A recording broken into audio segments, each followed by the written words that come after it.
മുണ്ടക്കൈ ചൂരൽമല ഉരുൾപൊട്ടലിൽ കാണാതായവരെ മരിച്ചവരായി കണക്കാക്കും.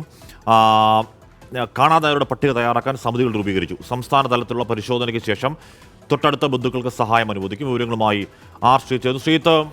തെരച്ചിലിൻ്റെ ഇത്രയും ദിവസമായി തെരച്ചിൽ ഏതാണ്ട് അവസാനിച്ച മട്ടുമാണ്. എന്തായാലും ആ തീരുമാനം ദുരന്തബാധിതരുടെ ബന്ധുക്കൾക്ക് വലിയ സഹായമാകും എന്ന കാര്യത്തിൽ തർക്കമില്ല.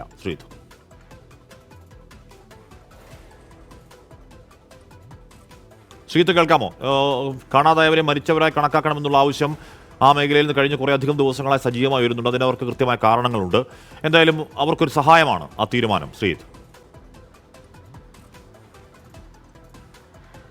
ഹാഷ്മി, മുണ്ടക്കൈ ചൂരൽമല ദുരന്തത്തിൽ മരിച്ചവർക്കൊപ്പം നിരവധി പേരെ കാണാതായിരുന്നു. കാണാതായവരുമായി ബന്ധപ്പെട്ട ഇതുവരെയും വ്യക്തമായ വിവരങ്ങളൊന്നും ബന്ധുക്കൾക്കോ സർക്കാരിനോ ലഭിച്ചിട്ടില്ല.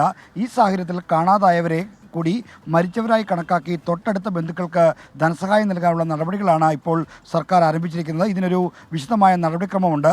ഓഖിയിലും ഒപ്പം തന്നെ മഹാപ്രളയത്തിലും സ്വീകരിച്ച അതേ നടപടി തന്നെയാണ് ഈ മുണ്ടക്കൈ ചൂരൽമല ദുരന്തത്തിൻ്റെ കാര്യത്തിലും സർക്കാർ റവന്യൂ വകുപ്പ് ഇപ്പോൾ നടത്തുന്നത്. രണ്ട് തരത്തിലുള്ള സമിതികൾ രൂപീകരിച്ചാണ് ഈ കാണാതായവരെ മരിച്ചവരായി കണക്കാക്കി ധനസഹായം നൽകാനുള്ള നടപടികൾ സർക്കാർ ആരംഭിക്കുന്നത്. പ്രാദേശിക തലത്തിലുള്ള സമിതിക്കാണ് പ്രാഥമികമായ ഉത്തരവാദിത്തങ്ങൾ. അതായത് മേപ്പാടി പഞ്ചായത്തിലെ വില്ലേജ് ഓഫീസറും ഒപ്പം തന്നെ അവിടുത്തെ പഞ്ചായത്ത് സെക്രട്ടറിയും അവിടുത്തെ പോലീസ് സ്റ്റേഷനിലെ സ്റ്റേഷൻ ഹൗസ് ഓഫീസറും ചേർന്ന ഒരു പ്രാദേശിക സമിതി ഉണ്ടാകും. ഈ സമിതിയാണ് കാണാതായവരുടെ വിവരങ്ങൾ ശേഖരിച്ച് ഒരു പട്ടിക തയ്യാറാക്കേണ്ടത്. ഈ പട്ടിക അവർ വയനാട് ജില്ലാ ദുരന്ത നിവാരണ അതോറിറ്റിക്ക് കൈമാറണം. ആ അതോറിറ്റിയും ഈ കാണാതായവരെ സംബന്ധിച്ച പട്ടികയിൽ ഒരു സൂക്ഷ്മ പരിശോധന നടത്തും. സൂക്ഷ്മ പരിശോധനയ്ക്ക് ശേഷം സംസ്ഥാന തലത്തിലുള്ള സമിതിക്ക് ഇത് കൈമാറും. സംസ്ഥാനതല സമിതിയിൽ ആഭ്യന്തര സെക്രട്ടറി അധ്യക്ഷനായ സമിതിയാണിപ്പോൾ ഈ സൂക്ഷ്മ പരിശോധനയ്ക്കായി രൂപീകരിച്ചിരിക്കുന്നത്. ആഭ്യന്തര സെക്രട്ടറി കൂടാതെ തദ്ദേശഭരണ വകുപ്പ് സെക്രട്ടറിയും ഒപ്പം തന്നെ ദുരന്ത നിവാരണ വകുപ്പിൻ്റെ പ്രിൻസിപ്പൽ സെക്രട്ടറിയും ഈ സമിതിയിൽ അംഗങ്ങളായിരിക്കും. ഈ സംസ്ഥാനതല സമിതിയുടെ സൂക്ഷ്മ പരിശോധനയ്ക്ക് ശേഷമായിരിക്കും തൊട്ടടുത്ത ബന്ധുക്കൾക്ക്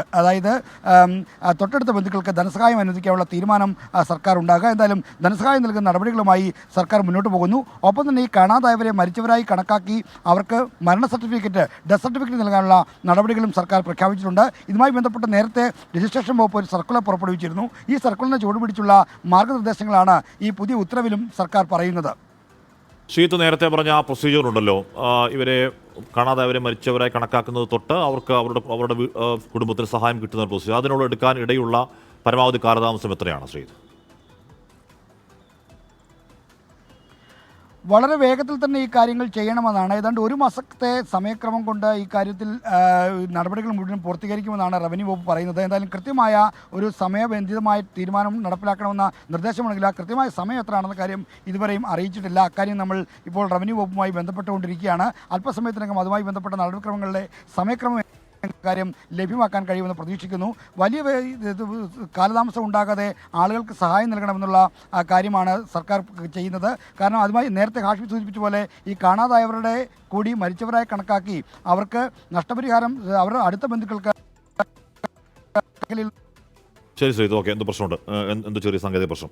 ഓക്കെ, എന്തായാലും അത് അവർക്ക് വലിയ ആശ്വാസം ഉണ്ടാക്കുന്ന തീരുമാനമാണ്. കാണാതായവരെ മരിച്ചവരായി കണക്കാക്കാനാണ് ഇപ്പോൾ തീരുമാനം. അതിൻ്റെ ബാക്കി പ്രൊസീജിയർ എന്ന് പറഞ്ഞാൽ മരിച്ചവർക്ക് നൽകുന്ന തന്നെ സഹായം അവർക്കും അവരുടെ ബന്ധുക്കൾക്കും നൽകാനുള്ള തീരുമാനത്തിലേക്ക് സർക്കാർ വളരെ വേഗം പോകുന്നു.